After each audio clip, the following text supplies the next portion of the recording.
Salut à toi! Aujourd'hui, on va plonger dans un univers fascinant, les techniques de négociation du FBI. Ces stratégies, utilisées par les agents pour désamorcer les crises les plus tendues, peuvent aussi transformer tes négociations dans la vie de tous les jours. Que ce soit pour négocier un contrat, gérer un conflit ou même simplement demander une faveur, ces techniques sont ultra puissantes. Reste bien jusqu'au bout, car la dernière technique est souvent celle qui change tout pour les personnes qui la découvrent. Première technique, l'écoute active. Les agents du FBI savent que la clé pour désamorcer une situation est souvent de laisser l'autre personne s'exprimer. L'écoute active consiste à montrer à l'autre que tu l'entends vraiment, que tu comprends ce qu'elle ressent. Dans la vie de tous les jours, cela peut être aussi simple que de reformuler ce que la personne dit. Par exemple, si tu es en train de négocier avec un collègue, tu peux lui dire « Si je comprends bien, tu es inquiet à propos de… ». Cela fait baisser la tension et montre que tu es prêt à comprendre son point de vue. Deuxième technique, utiliser le silence à ton avantage. Souvent, les gens ont peur du silence dans une conversation.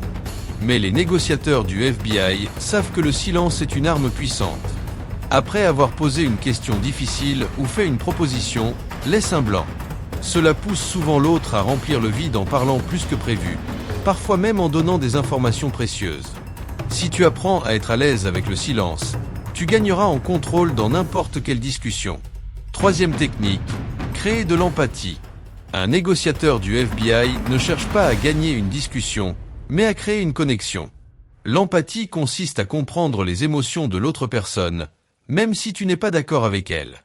Par exemple, dans une négociation avec ton boss, tu pourrais dire « Je comprends que vous soyez préoccupé par les coûts, mais… » Cela montre que tu reconnais son point de vue tout en ouvrant la porte à la discussion. Quatrième technique, faire preuve de calme en toutes circonstances. Les négociateurs du FBI sont formés pour rester calmes, même dans les situations les plus tendues. En gardant ton sang-froid, tu donnes l'impression de maîtriser la situation, ce qui rassure l'autre personne. Par exemple, si une négociation s'échauffe, prendre une grande respiration et répondre calmement peut faire retomber la tension, éviter que la situation ne dégénère. Cinquième technique, le miroir. Le mirroring est une technique où tu répètes les derniers mots de la personne avec qui tu parles. C'est une manière subtile de montrer que tu l'écoutes tout en l'encourageant à s'ouvrir davantage. Par exemple, si ton interlocuteur dit « Je ne suis pas sûr de pouvoir accepter ces conditions », tu pourrais répondre « Ces conditions ». Cela l'incitera à développer son point de vue, te donnant plus d'éléments pour négocier. Sixième technique, créer une illusion de choix. Les négociateurs du FBI savent que donner à l'autre personne une illusion de contrôle peut les amener à céder plus facilement. Par exemple, au lieu de dire « voici ce que je veux », tu pourrais proposer deux options qui te conviennent toutes les deux. La personne se sentira en contrôle en choisissant, alors que tu obtiendras toujours ce que tu voulais. C'est une technique subtile, mais redoutablement efficace. Septième technique, éviter les non brutaux. Dire non directement peut parfois bloquer une négociation. Le FBI enseigne à tourner les refus de manière plus douce. Par exemple, au lieu de dire non, je ne peux pas accepter ça, tu pourrais dire je comprends ton point de vue, mais comment pourrions-nous ajuster cela pour que ça fonctionne pour nous deux? Cela garde la discussion ouverte, évite de mettre l'autre personne sur la défensive. Huitième technique, utiliser les questions calibrées. Les questions calibrées sont conçues pour orienter la conversation sans paraître trop directives. Elles commencent souvent par comment ou quoi. Par exemple, si tu veux que quelqu'un change son comportement, tu pourrais demander « Comment pourrais-tu voir cette situation d'une autre manière ?» ou « Qu'est-ce qui pourrait t'aider à avancer sur ce point ?» Ces questions incitent l'autre personne à réfléchir et à s'engager dans la recherche d'une solution. Neuvième technique, le labeling.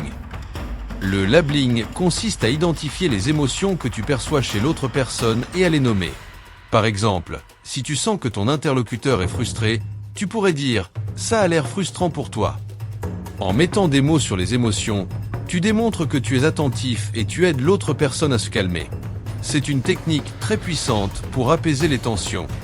Dixième technique, ne jamais être pressé. Enfin, la patience est une des clés de la négociation. Les agents du FBI savent qu'une négociation réussie prend du temps. Si tu montres que tu es pressé de conclure, tu perds de la crédibilité et de l'avantage. Apprends à prendre ton temps, à écouter et à laisser les choses se dérouler naturellement. Plus tu sembles calme et détendu, plus l'autre personne sera encline à se rapprocher de ta position.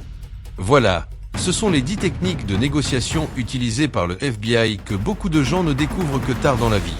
Que tu sois en train de négocier une grosse affaire ou simplement de demander un service, ces stratégies peuvent littéralement changer la donne.